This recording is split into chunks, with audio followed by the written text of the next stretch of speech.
They swore they'd never become them. The cold tone, the silence that punished more than words ever could, the distance that made love feel like a privilege instead of a right. They remember being that child, the one who learned to read moods before learning to read books, the one who tiptoed through the house, measuring the temperature of safety in glances and sighs. They said to themselves, I'll never do that. I'll never make someone feel that small. I'll never love in a way that hurts. But trauma is sneaky. It hides not only in what we fear, but in what we repeat when fear takes the wheel. Because when an avoidant grows up, they don't just fear being controlled, they fear being needed. They fear the same closeness that once made them powerless. And so, without even noticing, they begin to mirror the very emotional absence that broke them in the first place. Not out of cruelty, but out of protection. They become what they feared, because it's safer to be the one who withholds than the one who waits to be chosen. They fall in love, but from a distance. They want connection, but only if they can control when it happens. They offer warmth, then snatch it away when it feels too exposed. They start to sound like that parent, the one who said, I love you, but only when it was convenient. The one who made affection feel like a currency you had to earn. And here's the cruel part. They don't even realize it. To them, they're just protecting their peace, keeping their independence, guarding their heart. But underneath, what they're really guarding is that terrified inner child who once felt invisible. Every withdrawal, every shutdown, every wall is that child saying, don't hurt me again. But in doing so, they end up hurting others the way they were once hurt. See, the avoidant never truly lost their capacity to love. They just learned that love meant losing power, that love meant needing someone who might not stay. And so they start to perform love, offering just enough to keep the other person near, but never enough to feel truly seen. It's how they survived childhood, and it's how they survive now. They think they're choosing independence, but really, they're reenacting abandonment. From the other side this time. Because if they leave first, if they pull away first, if they control the distance, then no one can make them feel helpless again. But the tragedy is this. They end up standing in the same emotional doorway where their parent once stood. They withhold when someone reaches for them. They go quiet when someone needs them. They love from afar, because up close feels too much like the danger they grew up in. They become the one who teaches someone else that love can vanish mid-sentence, that safety isn't permanent, that care always has conditions, and one day they see it in the eyes of someone they care about. That same flicker of confusion they once carried. That same ache of wondering why love feels like guessing. That's when it hits them. They've become what they feared.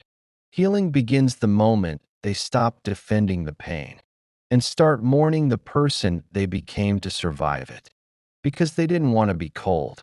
They didn't want to push people away. They were just trying not to feel that same helplessness again. To unlearn the parents' patterns means to meet the child they were.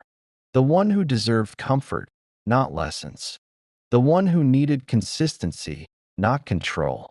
That's the real work. Not chasing relationships, but reparenting themselves. To hold themselves when they feel overwhelmed. To tell themselves, it's safe now. To love without turning it into a test. Because every avoidant who learns to stay, who learns to be gentle with their fear, is rewriting a lineage of silence. They're proving that what was once passed down can stop with them. If this hit you somewhere quiet, if you saw yourself in both the child and the adult, that's not failure. That's awareness. And awareness is the first sign. You're no longer repeating the story. You're finally rewriting it. So stay. Not for them. For you. Because the safest love you'll ever find is the one you learn to give yourself first. They remember the silence, the kind that didn't just fill the room, it defined it. The look that said, don't cry, don't complain, don't need too much. So they learned early to shrink their needs down to something manageable, to make their emotions small enough, to fit inside someone else's comfort zone. They became the peacekeeper, the one who smiled through rejection, who said, it's fine when it wasn't, who stopped asking for more, because more always came with punishment.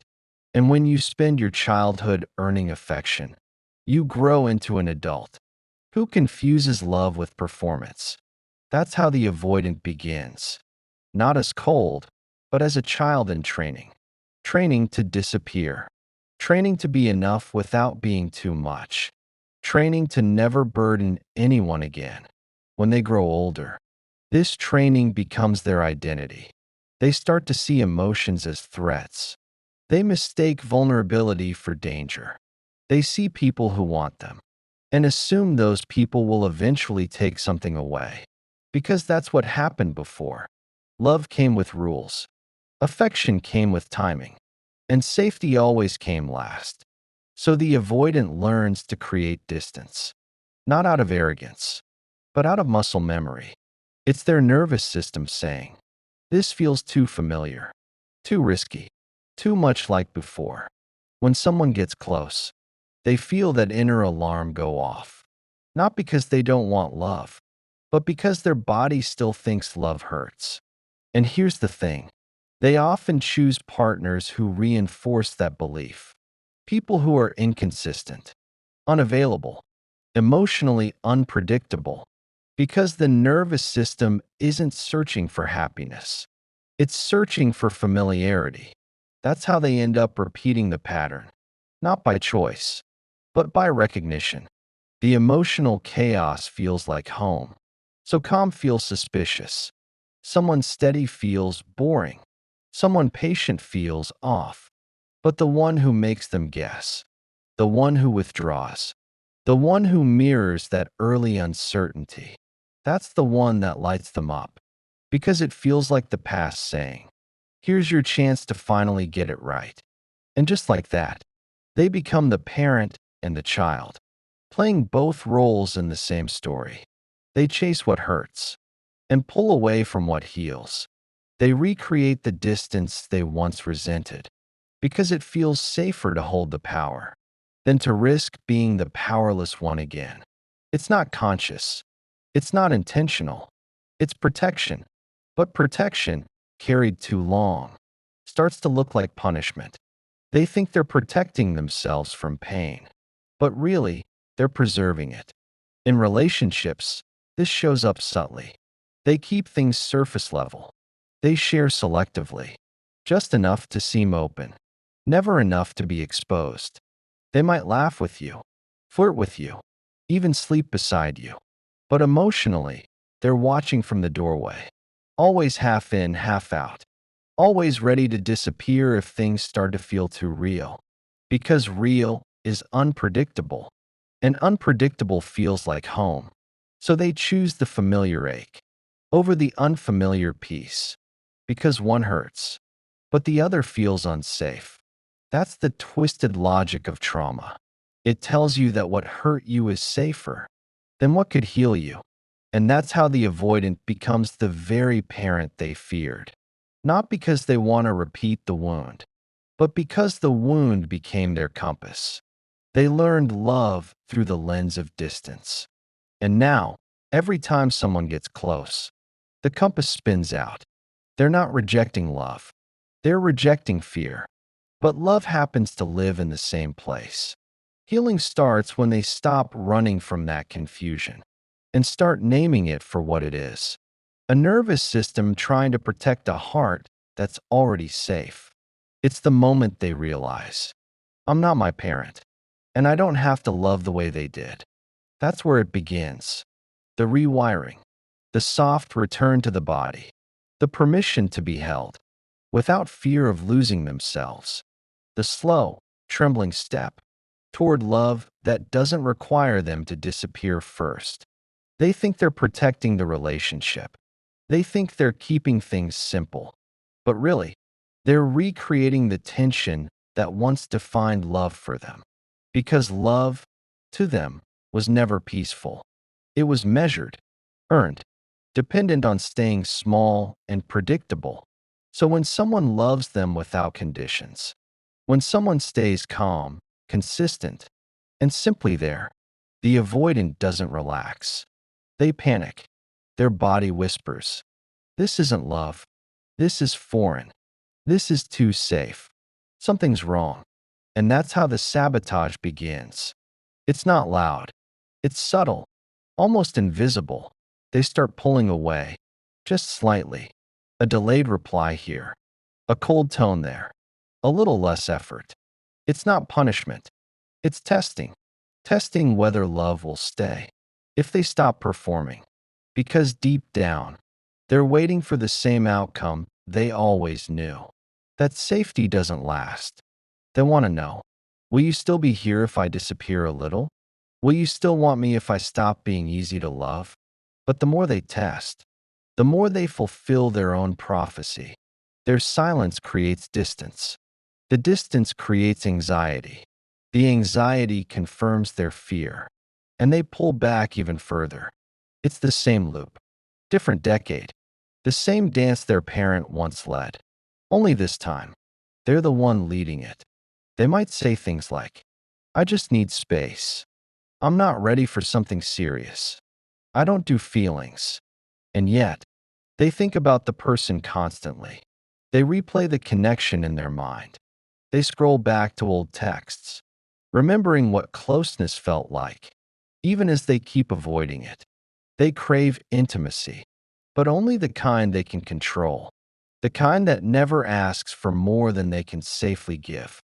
And when their partner starts to pull back, they feel that old ache again, the fear of being left.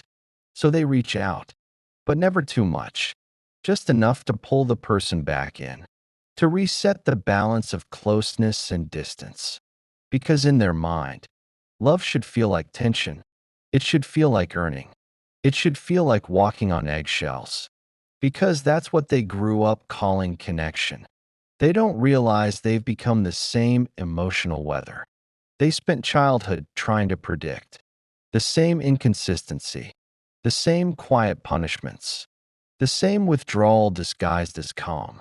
Their partner starts to feel what they once felt, confused, anxious, unseen, wondering what they did wrong, trying to fix what they didn't break.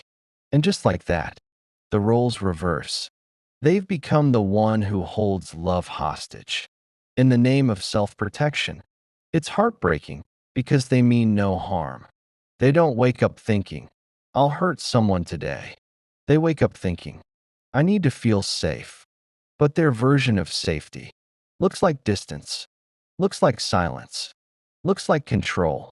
And so, the person who loves them starts to feel small, the same smallness the avoidant once carried. That's the cruel inheritance of trauma. It teaches you how to protect yourself by becoming the thing that hurt you. Yet inside that pattern, there's always a flicker, a small, quiet moment of awareness. It happens when they see their partner's eyes soften and realize they're being loved in a way that doesn't demand, doesn't punish, doesn't control. For a second, it confuses them because it doesn't feel familiar. It feels kind, safe, peaceful, and that peace, that gentleness, is terrifying because for the first time, love isn't chaos. It's calm, and calm feels like something they can't hold. That's when the push-pull intensifies. The avoidant leans in, then retreats. They open up one day and vanish the next. They say they want depth, but the moment it shows up, they go numb. Not because they don't care, but because their body is saying, "This is too close to the edge." They're not just protecting their heart, they're protecting their memory. The memory of every time love hurt, every time affection vanished, every time they reached for someone who wasn't there. And so the adult keeps repeating what the child never resolved, over and over again, until awareness interrupts it. Because you can't heal what you keep reenacting. You can't rewrite the story if you're still performing the same script.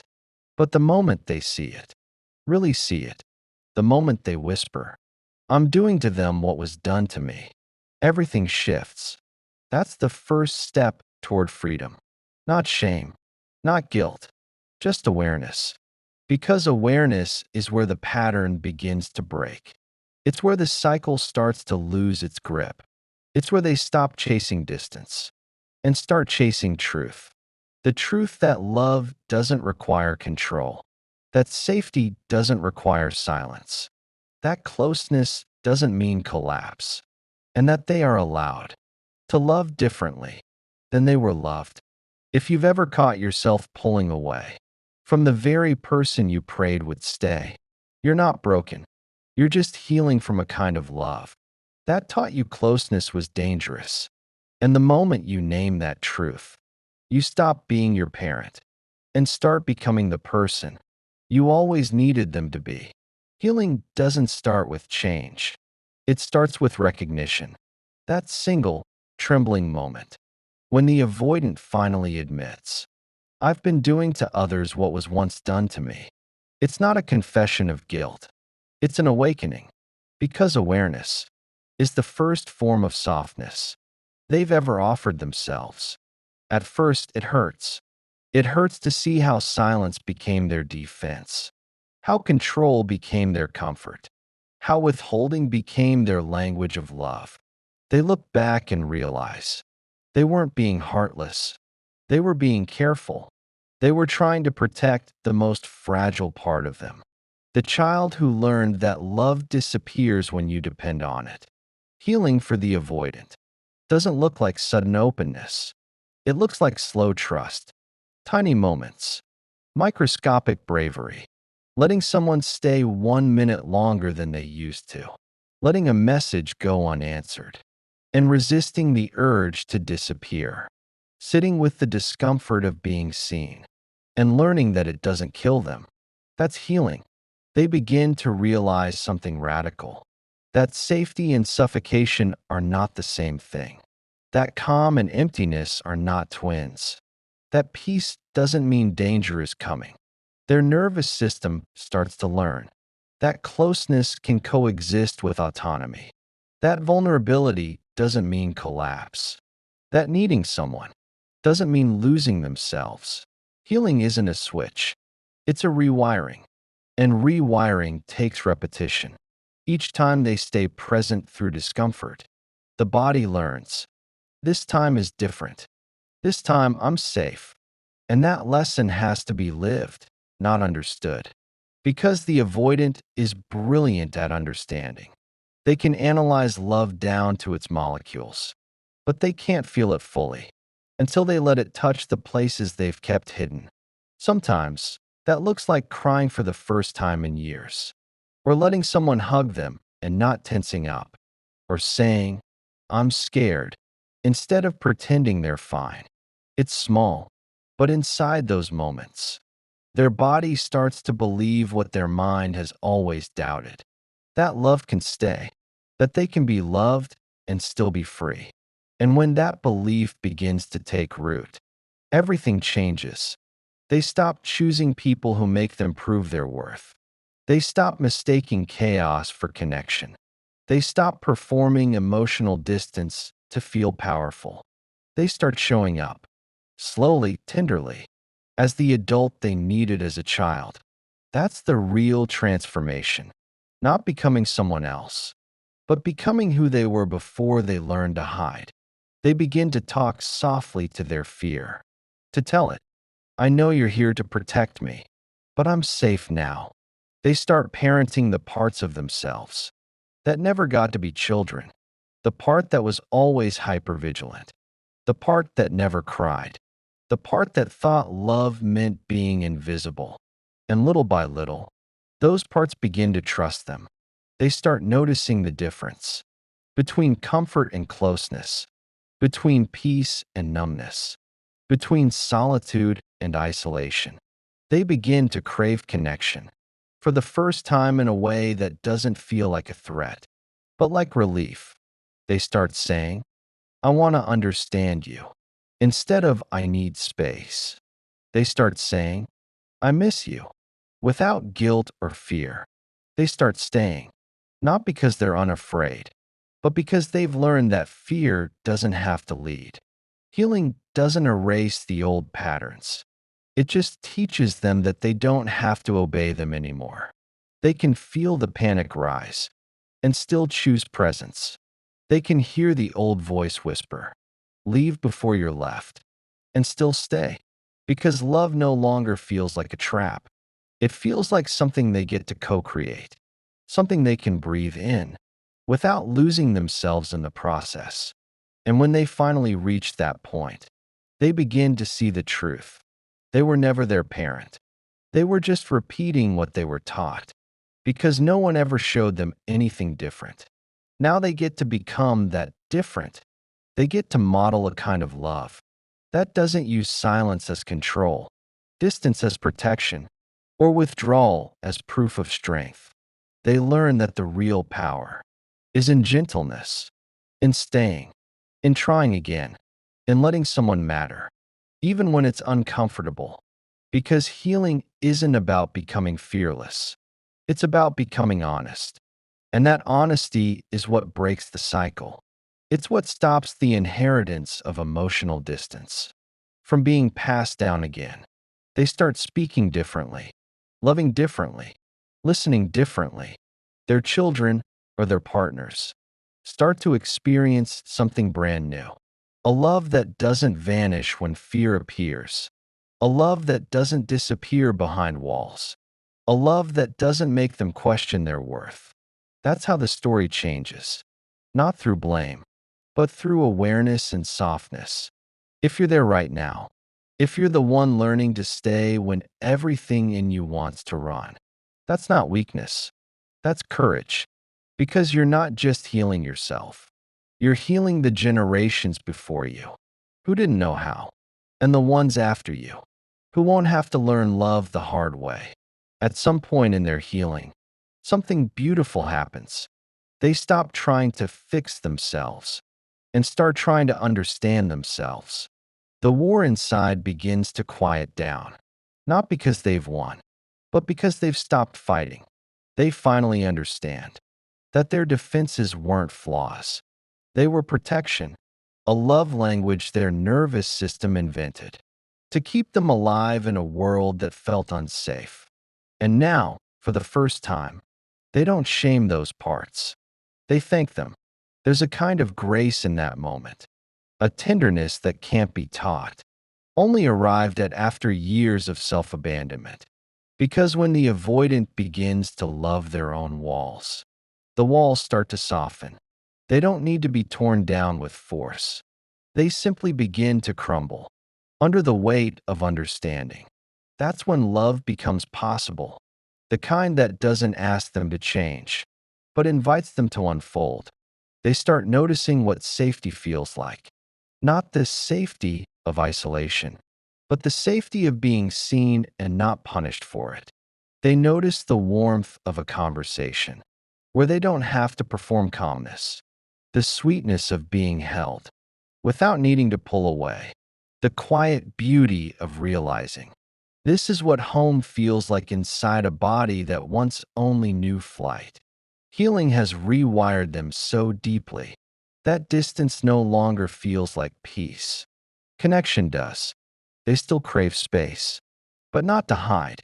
Now it's to breathe, to recharge, and to return willingly. Because that's the difference between isolation and independence. The healed avoidant knows how to return. And when they love now, they love differently. They don't chase intensity. They seek calm. They don't disappear when things get deep. They stay, even when it feels strange. They communicate before they withdraw. They apologize when they go silent. They don't just love, they practice love. Because for someone who has spent their whole life escaping, staying is the greatest act of love there is. They start creating relationships that feel safe. Not perfect, but safe. They build with people who don't demand constant closeness, but offer gentle consistency. People who understand that sometimes silence isn't rejection, it's recalibration. They find love that doesn't trigger old alarms, but invites new rhythms. And slowly, they realize that they've become what they were always searching for, a place where love doesn't have to hide. The most poetic part of this transformation is that they become the parent they needed, not through control, but through compassion. They speak gently to the child inside, who once trembled at the thought of being known. They say, "You can rest now. You're safe with me." And that moment, that simple, quiet reunion between who they were and who they are, is where the cycle ends. Because when they stop running from themselves, they stop running from love. And when they stop running from love, they stop repeating the story. They don't just break the pattern, they rewrite it. For every child who learned that closeness meant danger, for every adult who's still learning that it doesn't, they become living proof. That distance doesn't have to be destiny, that it's possible to come home to yourself and bring someone else with you. That's the beauty of their healing. They don't just survive, they transform. They turn fear into presence, walls into boundaries, avoidance into awareness. And in that awareness, they finally understand the truth that once terrified them most. Love isn't the danger, it's the cure. If this found you at the right time, if you felt seen in the quiet ways you've learned to protect your heart, remember this: you are not hard to love. You just learned to survive in hard ways. And you can learn new ways now, gentler ones, ones that let you stay. If this spoke to something in you, give yourself a moment to breathe before you scroll away. Subscribe not for more content, but to keep choosing the kind of love that doesn't run from itself.